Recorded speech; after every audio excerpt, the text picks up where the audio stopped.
Focused by Alyson Gerber. Chapter 1. I have 45 minutes to finish 5 word problems, shower, get ready for school, and eat. I should have done all my homework last night, like probably everyone else in my class did. But the word problems this year are a lot harder than the ones we had to do last year. And I guess I thought that when I woke up this morning, the questions would be easier and less like blobs of letters that make 0 sense. I was wrong. They're still impossible. And even though I'm the worst at math, I know that if I had hand in 5 out of 10 answers, my best case grade is a 50. In other words, an F. I can't let that happen. My phone is buzzing. I'm pretty sure it's Red, since he's the only one who ever texts me. I scan the room. Bed, dresser, side table, floor. It's not here. Unless it's under the pile of clean clothes Mom asked me to fold and put away yesterday. But that doesn't even make sense. My phone is my alarm, so I had it a few minutes ago when it woke me up. It must have fallen off the table. I hang off the side of the bed and look. Phew!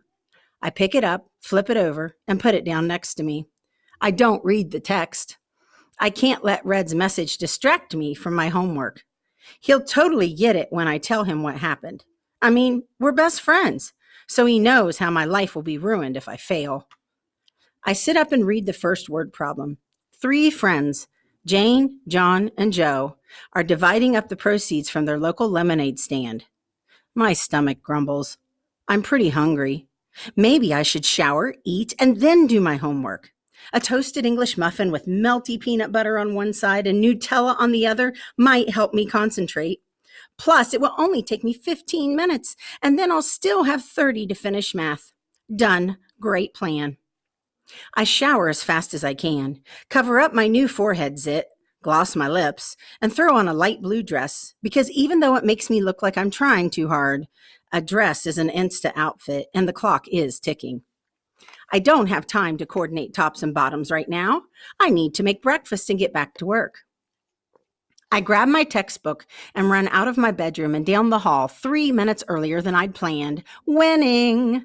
I'm rushing down the stairs and flipping back to the page about Jane, John, and Joe so I can read while I toast when my foot slides and slips out from under me. I grab for the railing, but I miss and fall backwards, landing on the stairs.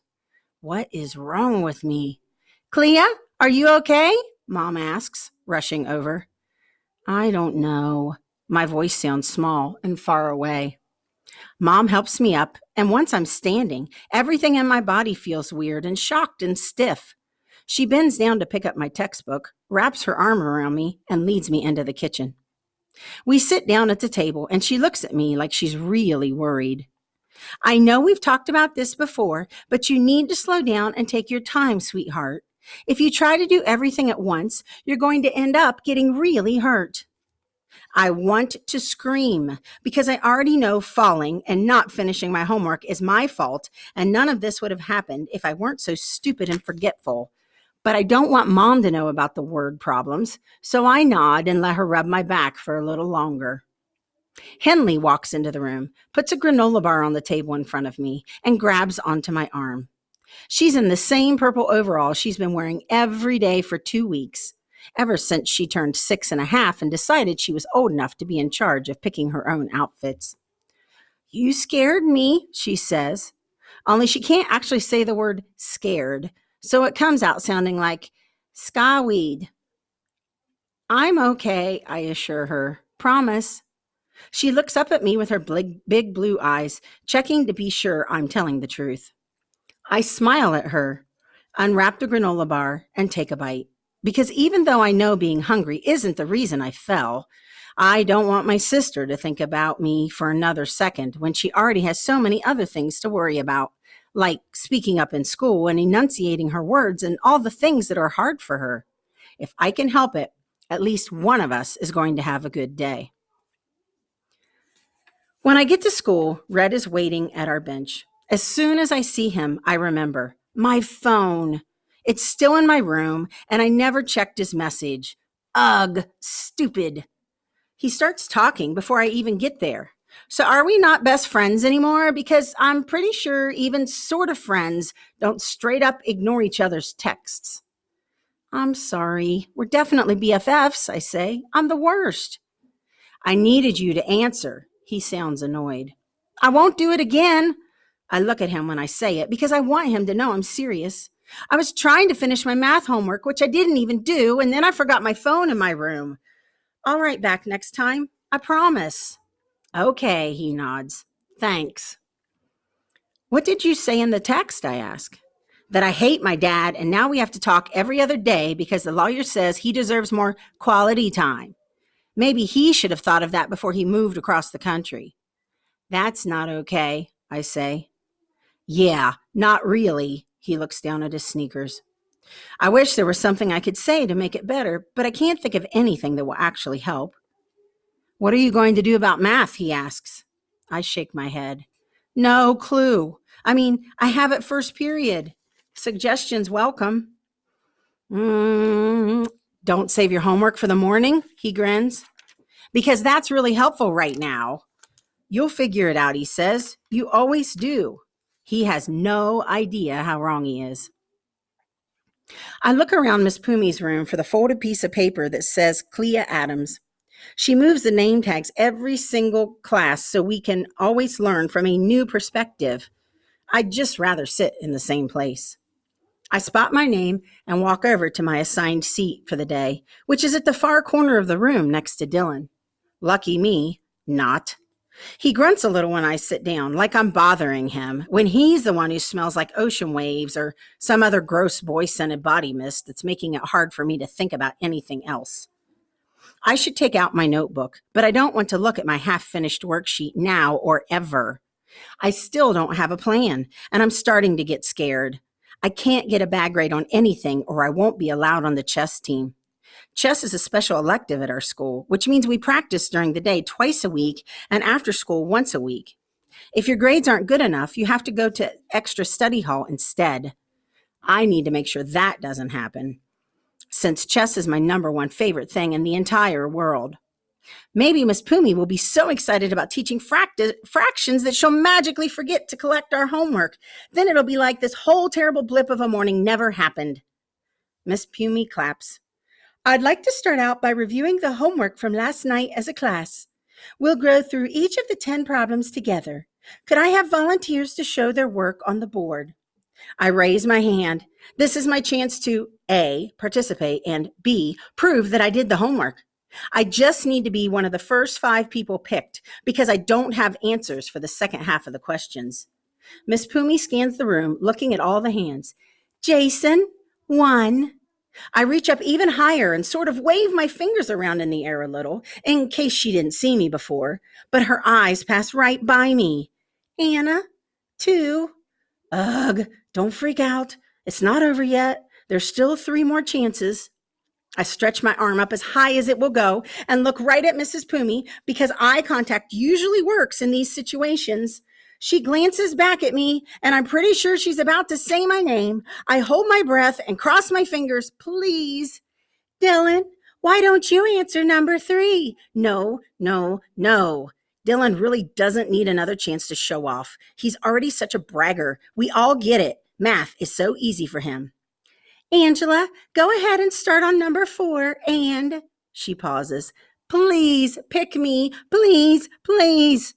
Pick me, I blurt before I can stop the words from falling out of my mouth. What's wrong with me?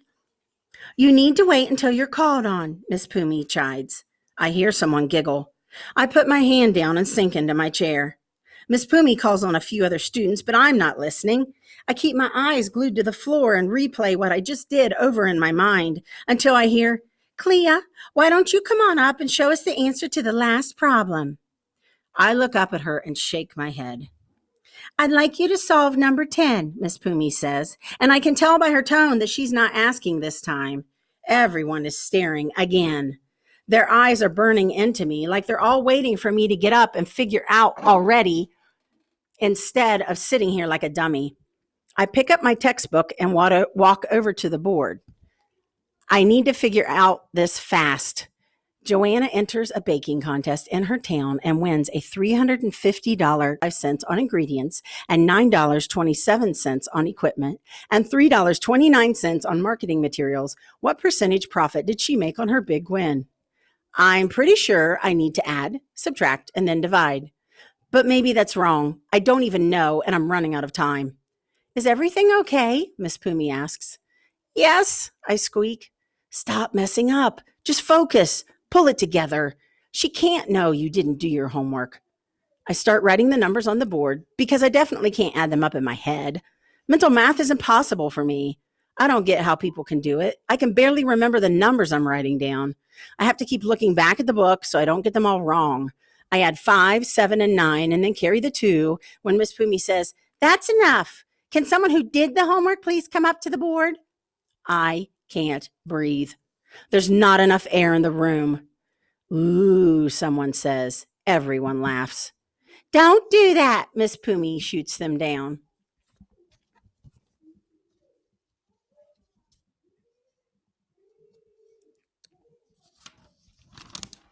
But it doesn't change the fact that they all know there's something wrong with me.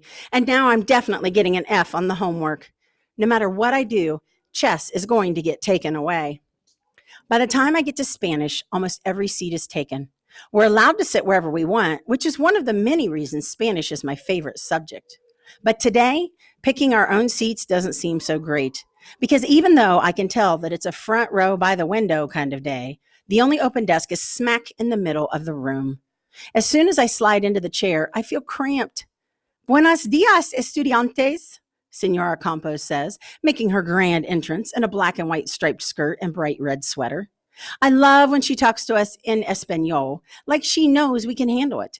It makes me feel like I can, and also like I'm being transported to Madrid, where word problems don't matter and my back and butt aren't sore from my fall. I want to get a sense of all the wonderful things you remember from our lessons, so we're going to spend this period taking a pop quiz. I'd like you to think of this as an opportunity for us to check in and see where you are and where you need to be. She looks around the room and smiles at each of us. Please take one and pass it on. Before I even have a quiz, everyone around me is churning out answers and making me nervous. Lily hands me the stack of papers. I put one on my desk and turn to pass the rest of the pile on. But somehow everyone behind me has already started working, so I give the quizzes to Hunter, who's sitting next to me. Then I write my name and read the first question. You're on vacation with your family and decide to rent bicycles to explore the sights. The staple in the top corner is breaking apart, barely able to hold the pages together because there are so many of them. I flip to the end and look at the number. 10. Ugh. This isn't a pop quiz. It's totally a pop test. I glance at the clock. Only 30 minutes left, and I haven't done anything. I need to focus. Write 3 sentences describing your bike ride through this city. What city? Any city? Did I miss that in the directions? I read them again, but it just says vacation. I don't have time to go up and ask Senora Campo. Plus, I don't want her to know I haven't even started. My stomach grumbles. I really hope there's pizza at lunch. Hunter is chewing on his eraser and breathing hard, like he's running a marathon. And I guess this is kind of like the marathon of pop quizzes, but still, he needs to stop. It's impossible for me to think about anything else. It also doesn't help that I can't remember the Spanish word for bicycle. I should move on to the next question. This is such a waste of time. There are pencils everywhere, and they're so loud. Lily is shaking out her hand like she's tired from all the writing she's been doing, while I've been sitting here doing, I don't even know what. Nothing. I can't fail a quiz in my best subject. Bicicleta, duh. The bell rings. Everyone gets up except for me. I don't want Senora Campo to think that the only thing I remember in Spanish is my name. The whole class clears out of the room. I make a move to go, but I guess I lose track of my own leaving because Senora Campo walks over and sits down next to me. I'm going to be late for chess. Is everything okay, Clea? She asks. I don't know. I mean, it's not, and I want to tell her, but I have no idea what to say or where to start. Hunter's a heavy breather. People need to turn down the volume on their pencils. My brain got stuck on question 1. I sat here being mad at myself. It's like out of nowhere, the time disappeared on me, and I'm not sure where it went. Senora Campo picks up my test and flips through the first few pages. They're all blank. I know you sometimes need a few extra minutes to finish up, but She stops herself and sighs, the loud kind that echoes off the walls and back at me. It's the worst sound I've ever heard because now I know for sure that she's disappointed. I don't know what to say or do to go back to when she thought I was smart and good at Spanish and could handle anything. It stings behind my eyes. I know the answers, I tell her. Really, I do. Because even though I didn't actually have a chance to read all the questions, I still think that could be true. And now I'm worried about my grade and chess and all the things I'm going to lose if this really is happening. She nods. I'm sure you do. I don't want you to be late for next period. But what about the quiz? I ask.